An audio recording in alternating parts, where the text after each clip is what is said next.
You're listening to Parents You've Got This, the expert guide to parenthood. The complete guide to pregnancy, birth, baby and parenthood. When it comes to the safety of your little ones, there really is nothing more important. Today we welcome our safe sleep expert from Red Nose, Tiffany Fryett, to talk to us all about the safe sleep principles and how to set up your nursery. Tiffany is a Red Nose senior educator. She is also a maternal nurse and a safe settling and sleep expert. She is an expert teaching the community on the ways that they should be caring for their little ones to ensure that their environments that they're growing up in are super safe and appropriate for their age. Thank you so much for joining us today, Tiffany. Red Nose, of course, is Australia's leading authority on safe sleep and safer pregnancy advice and bereavement support for anyone affected by the death of a baby or child. So Tiffany, as parents ourselves, this topic is just so close to our hearts, but can we start by talking about why this is such an important thing that parents learn about the safe sleep principles, ideally before their little one arrives? Yeah, of course. Look, we all worry about our children before they're even born, but a lot of us are aware of, and might not be aware of when they're pregnant, is that babies sleep about 3/4 of the time. So depending on their age in that first year of life, they're asleep for maybe 10 to 16 hours a day. So that's a lot of time, and we know that is the place where they're most likely to be at risk. And Red Nose have developed a special principles, 6 safe sleep principles to help your little one ensure their safety around SIDS. Can you talk us through those 6 principles? Yeah, so the first one is to place your baby on their back. Now that used to be slightly different. It used to be your baby must sleep on their back for the first year of life, but what we know is that around about 3 or 4 months of age, a really exciting milestone, which is when babies start to roll, and sometimes they'll roll themselves on their own onto their tummy and sleep quite safely. But we do ask that parents pop their babies on their back when they put them to sleep for that first year of life. The second one is to keep their head and face uncovered, and of course that is to stop things dropping over their face to stop or interfere with their breathing, but it's also really important to help babies maintain their own internal temperature. We don't want them overheating, and if they're wearing a hat when they're asleep and they're getting a little bit hot, there's nowhere for that heat to escape. The third one is about keeping the baby smoke free. That's really important. They should be in their own safe space, so ideally a cot or a porta cot. Bassinets can be safe as well up until babies start to roll. They should be in the same room as their parent or caregiver for the first 6 months of life. And if mum can or chooses to, then breastfeeding is really important. If for whatever reason mum isn't breastfeeding, then we just ask parents to stick by the first 5 recommendations. Can we talk a little bit more about a baby's safe sleep space? So you've said that ideally a baby would be sleeping in the same room as the parents. Yeah. If people would like to set up a nursery for their little one for when they get that little bit older, what are some of the things that they should be looking for to have in their nursery, and how can we make sure that the furniture that we buy is safe and appropriate? Yeah, great question. Look, we would like parents to have their babies in the same room as them for the first 6 months. So ideally a nursery, as in where the baby sleeps on their own, should be after that 6 months of age. And that would be when we would recommend definitely that a baby is in a cot. Now cots in Australia have to be made really safely. There's laws in place, so you can't buy, import or sell a cot or a porta cot in Australia that doesn't have really good safety measures around it. There'll be a little sticker on the side of the cot somewhere. Often it's hidden underneath where you can't quite see it, but there will be a label that says it's been manufactured under the safe sleeping environment. I think what happens is that we often see a lot of things on social media and beautiful spaces with lots of things in the cot, and yes, they do look beautiful, but what we know is that anything that you add to the sleep environment over and above your baby actually increases risk. So if you want your baby's cot space to look beautiful, having some really nice sheets, some colourful sheets, that's much better than adding anything else to the environment. You've also got to be aware of things that may be around, which includes above the baby when they're in the cot. So something that might potentially fall off a wall, could hit them on the head, and that's not going to be great. But if it's things like mobiles or anything that's decorative that a child could grab and pull, they might get tangled up in it, maybe they pop it in their mouth and they can choke. So you've got to really be aware of like not just the space that the baby's sleeping in, but all those bits around them. You certainly don't want them to be able to pop their hands through a cot and grab an electrical cord, that kind of thing. Yes, so things like bumpers and toys are a no-no in the cot.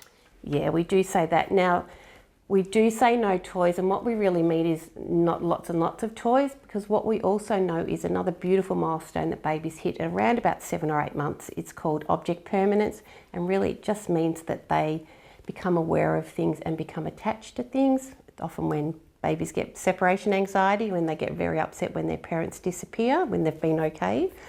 So some children around about that age do make a connection with a comforter, maybe a blanket, a soft toy, and they need that to help them sleep. So if that is your particular baby, then absolutely give them to them, not before 7 months of age.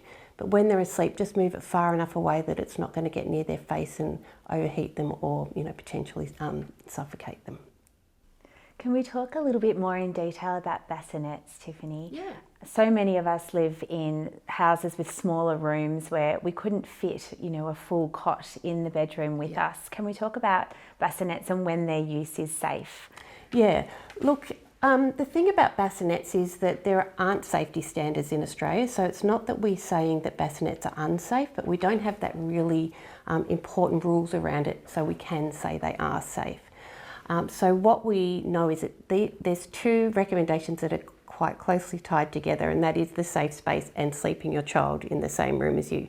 So absolutely, if you can't fit a cot in your bedroom, then we want your baby in the room next to you, so we would recommend a bassinet. The risk with bassinets actually come when your baby starts to roll, which is typically 3 to 4 months. Now, some babies will be a little older and some a little younger, so again, it's dependent on the particular child that you have. But we would rather the baby in a bassinet in your room, and then when they start to roll, then move them into their nursery into a cot. But if you can fit a cot in your room, you can go straight to a cot. I think there's a bit of an urban myth out there that you can't put a newborn in a cot, but of course you can. They're just very safe in there. But if you can't fit it in there, then please use a bassinet. What about baby monitors? Are they safe as having your baby in the same room as you? Look, what we know is that there's no evidence that using a monitor reduces the risk of SIDS. So what we say is you can absolutely use a monitor, but you still need to be using the 6 safe sleeping recommendations. Some people find that actually using that monitor gives them an extra layer of comfort. They know that they're going to see their baby, or there might be an alarm. But what we also find is that there's a lot of false alarms with these monitors, and it actually increases people's anxiety. So if you're finding that it's making you less stressed, it's fantastic. If it's making you more stressed, then go back to going and checking on your baby. We talked earlier about that milestone when your baby starts to roll.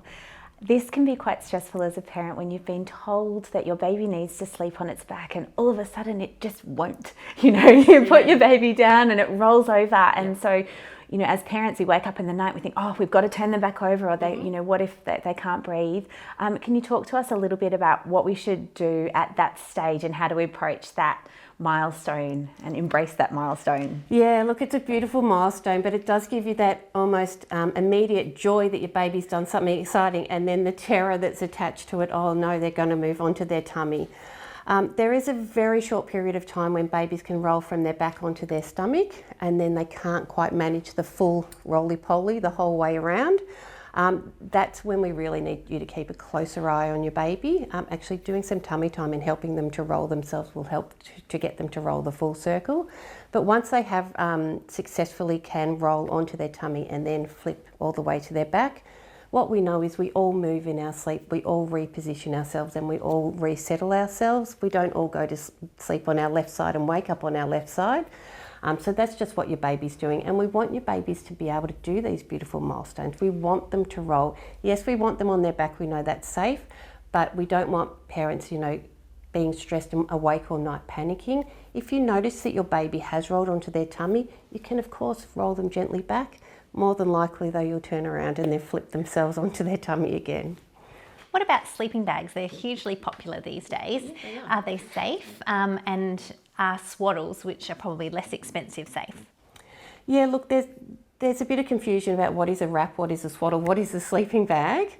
So a sleeping bag is an all-in-one outfit that the baby sleeps in. They're actually really good because when your baby does get on the move, they are taking their blankets with them so they don't wake up because they're cold.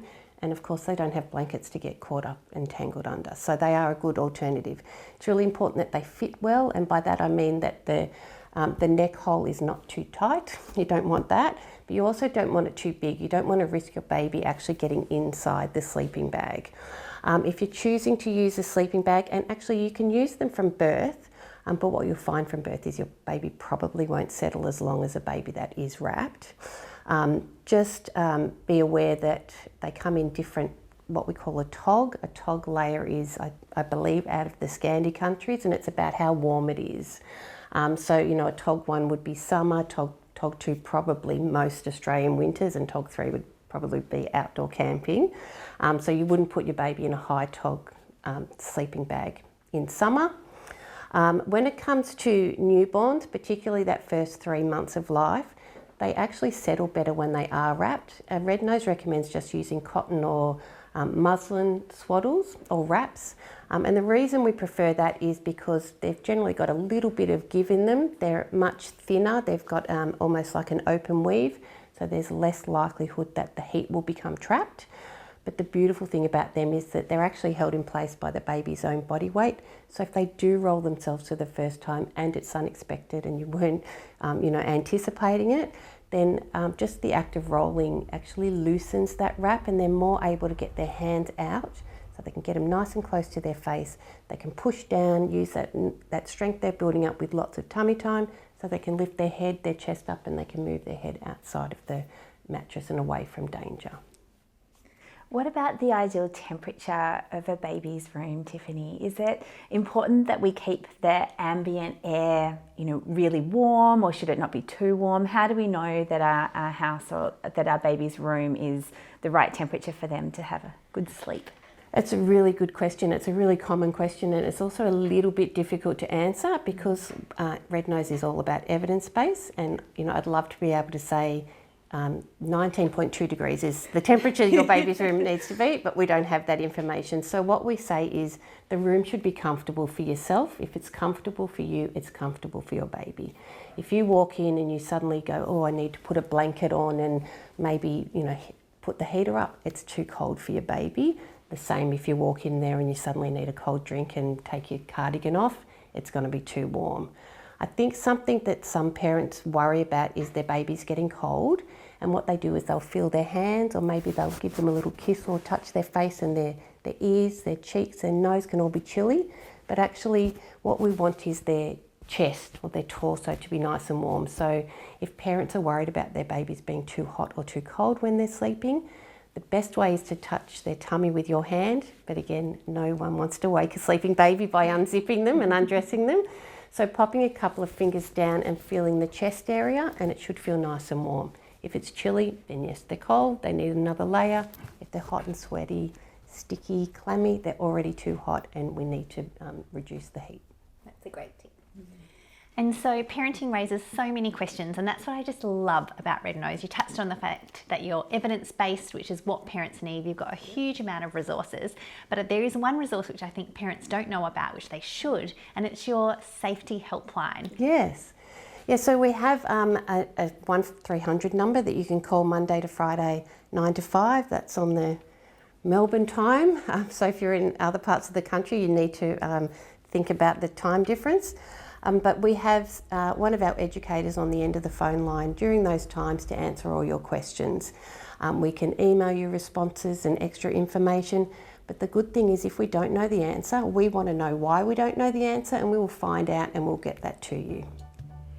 Fantastic, Tiffany. Thank you so much for sharing your expertise and all the amazing Red Nose information with us today. You're very welcome. And a big thanks to Mustela for sponsoring this episode. You've been listening to the Expert Guide to Parenthood. Never forget, parents, you've got this. Join a Parents You've Got This masterclass today to be prepared, excited and educated for pregnancy, birth, baby and parenthood. Visit www.parentsyouvegotthis.com.au and sign up for a masterclass today.